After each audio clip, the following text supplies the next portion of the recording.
lagi tadi itu kontraktor kelas elit, ya. Apa tadi? Pindah-pindah kontrakan karena ekonomi sulit. Ini biasanya di Balikpapan ini ya.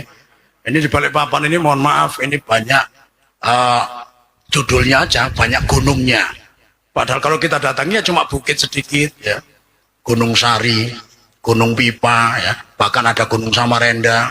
Ya, itu ada di Balikpapan semua. Jadi kalau dipetakan ya kota yang paling banyak gunungnya ini Balikpapan. Nah, ini karena kita sering dengar curhatan tadi itu ya. Ustaz saya diusir dari kontrakan. Kontrak di mana? Gunung Sari. Kenapa? Nunggak 3 bulan. Nah, sekarang pindah ke Gunung Pipa. Nah, ini ya di Kilang dekat Pertamina situ. Ya.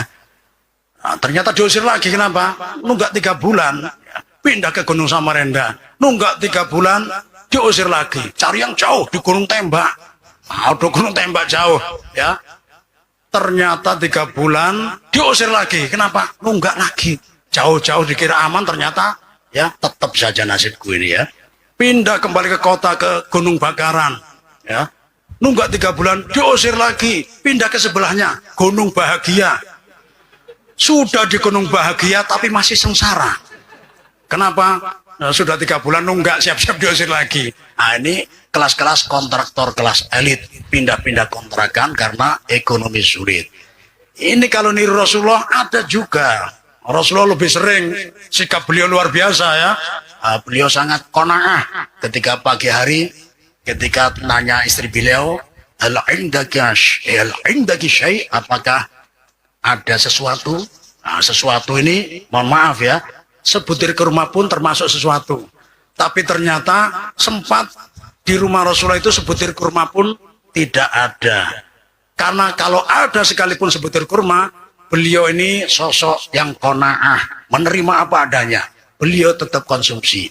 Tapi karena sebutir kurma pun tidak ada, bagaimana sikap beliau? Ya, tidak emosi, tidak marah. Idzan al-yaum asum, kalau begitu aku hari ini berpuasa. Luar biasa cara beliau menyikapi dalam kehidupan rumah tangga. Nah, ini beda sama zaman kita. Kadang banyak kita ya di depan rumah ada pelangnya, gakin, keluarga miskin. Kita bertamu sudah sedih, ternyata keluar ya teh. Waduh, punya teh juga ya. Tidak lama lagi ada kopi Torabika. Wah, banyak lagi. Tidak lama lagi keluar ya apel sama anggur loh. Katanya gakin. Ternyata gakin zaman sekarang ini banyak simpanan makanan ya. Nah, beda sama Rasulullah, keluarga miskin ya memang miskin sungguhan ya. Nah, luar biasa. Makanya kalau miskin niru Rasulullah lebih banyak contohnya. Kemarin yang sempat kita sampaikan juga ya, beliau sangat qanaah, menerima apa adanya, tidak pernah mencaci makanan sedikit pun. Ini pesan karena kemarin ada bapak-bapak, ibu-ibunya belum hadir. Ini pesan kepada ibu-ibu ya, jangan berkecil hati. Ya kalau lakinya pemamai, ingatkan Rasulullah tidak pernah mencaci maki makanan. Sempat suatu ketika beliau makan roti yang tebal itu ya, atau roti yang apa ini bisa dimakan ketika hangat aja ya. Kalau agak lama sedikit menjadi kering dan keras, ini kalau ada anjing lewat dipukulkan siup ya. Saking kerasnya. Nah, cocolannya kalau orang kaya ya kibedah ya, daging onta dicincang-cincang. Nah, ini cocolannya mantap. Kalau agak menengah, ya telur diobrak-abrik itu ya. Intalu diobrak-abrik. Nah ini ya. Nah, sama Rasulullah hanya ada cuka saja. Ya. Bagaimana rasa cuka itu? Ya. Kedokteran meneliti. Habis diteliti dicicipi. Ternyata rasanya kawecut sekali. Masam benar. Bahasa Spanyol kecut tadi ya. Masam benar. Ya. Ternyata ya mahasiswanya suruh meneliti, suruh nyicipi, masam benar, podo wae, sama saja. Nah, terus apa enaknya cuka tersebut? Ya. Kalau kita merasakan cuka nikmat, kenapa? Karena ada sampingannya. Kita merasakan cuka ketika di warung bakso bongkar, wah ada telurnya besar, bakso beranak dibuka langsung beranak, banyak sambalnya di dalamnya. Ada saus, ada kecap, ya ada sambal, pelengkapnya cuka. Jadi cuka sebagai pelengkap. Yang kita konsumsi bakso, ya, nyaman benar. Rasulullah cuma cuka saja. Roti dicocolkan cuka, rasanya masam. Tapi beliau memujinya. Ni'mal idam al-khol. Paling nikmatnya lauk pauk adalah cuka. Bukan karena cuka itu yang paling nikmat, tapi karena lauk pauk yang ada cuma cuka. Dan itu beliau puji. Jadi bapak-bapak ya, ibu-ibu diingatkan nanti ya, dihafalkan hadis Rasulullah ini, biar nanti dikiaskan. Ketika nyanga iwak tempe, nah, kalau iwak itu Jawa ya, ya goreng tempe, nah, diingati, nikmal idam at-tempe. Paling nikmatnya lauk pauk adalah tempe. Kalau pas goreng tahu, nikmal idam at-tahu, ya. Paling nikmatnya lauk pauk tahu. Pas goreng aromanya harum, bikin tetangga lapar juga. Iwak karing. Nikmal idam al-iwaqu al-karingu. Paling nikmatnya lauk pauk adalah iwak karing. Iwak pakasam. Nah, ya. Diantari tetangganya dari Amsterdam. Mana Amsterdam kemarin? Amuntai terus ke dalam, ya.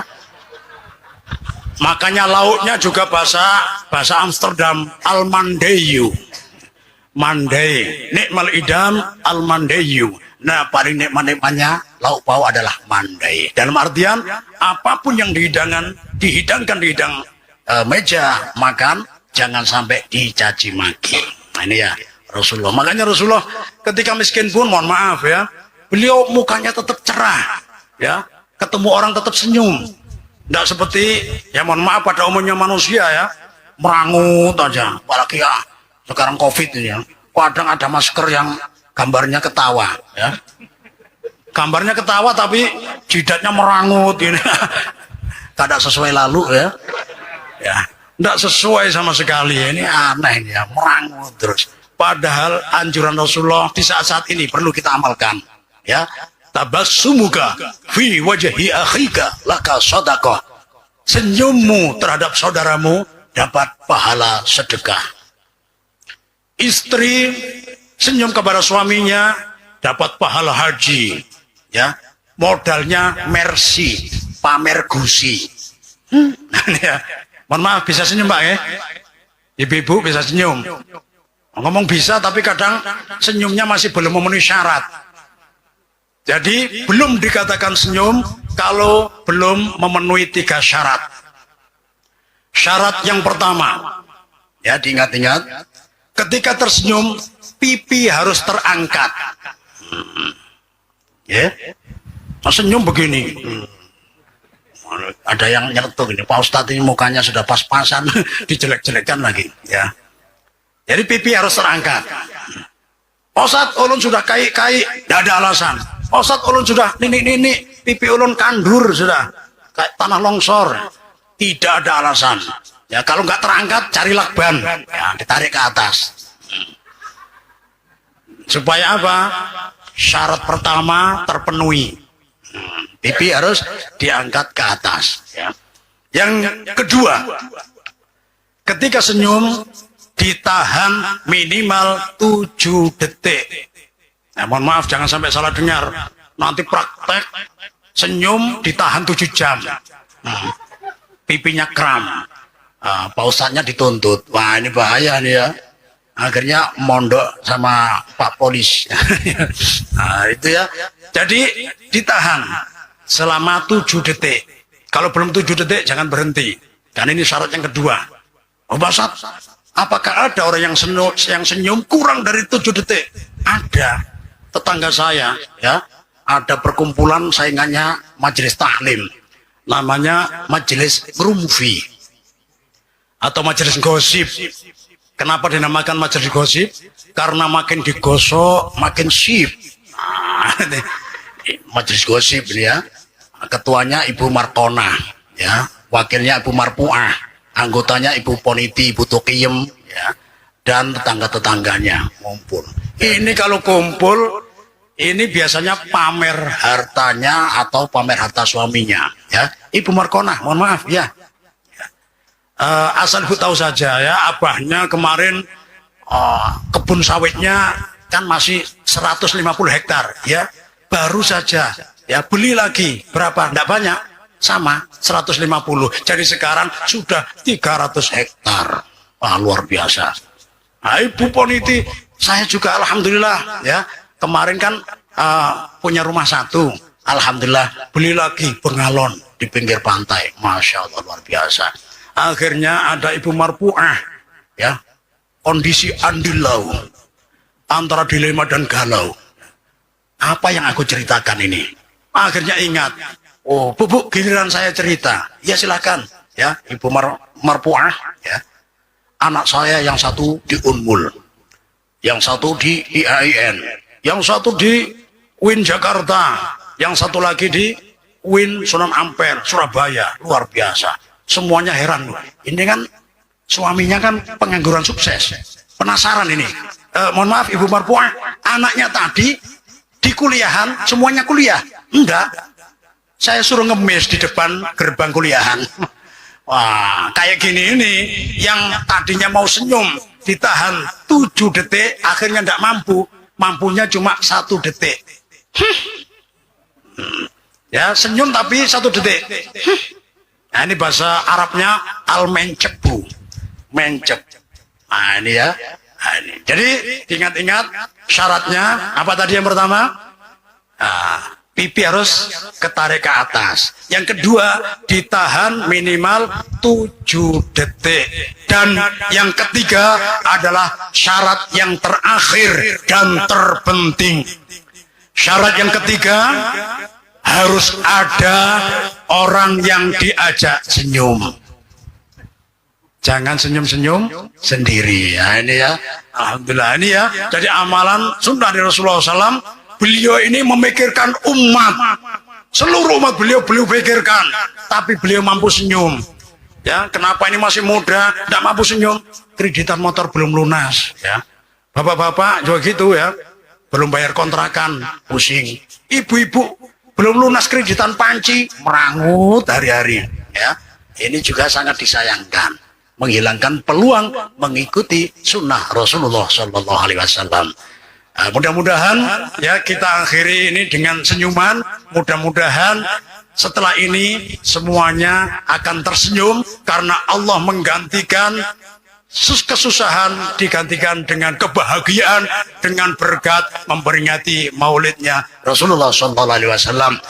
Yang banyak utang mudah-mudahan cepat dilunaskan, amin. Yang belum dapat jodoh mudah-mudahan cepat diberikan jodoh. Yang masih satu mudah-mudahan istrinya tambah sayang. Tambah sayang ini takutan ini, khawatir bini ulun melihat ya. Jadi tambah sayang itu aja. Kalau tambah hitungan ya ini namanya poligami.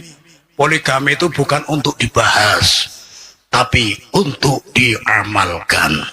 Mudah-mudahan para habaib kita dan guru-guru kita diberi kemampuan untuk mengamalkan sunnah Rasulullah SAW ya. Ihdinas siratal mustaqim, alafu minkum. Wassalamualaikum warahmatullahi wabarakatuh. Alhamdulillah, terima kasih banyak kepada guru kita yang mulia Haji Jama'il bin Ahmad. Mudah-mudahan beliau sehat afiat terus bisa kita berkumpul.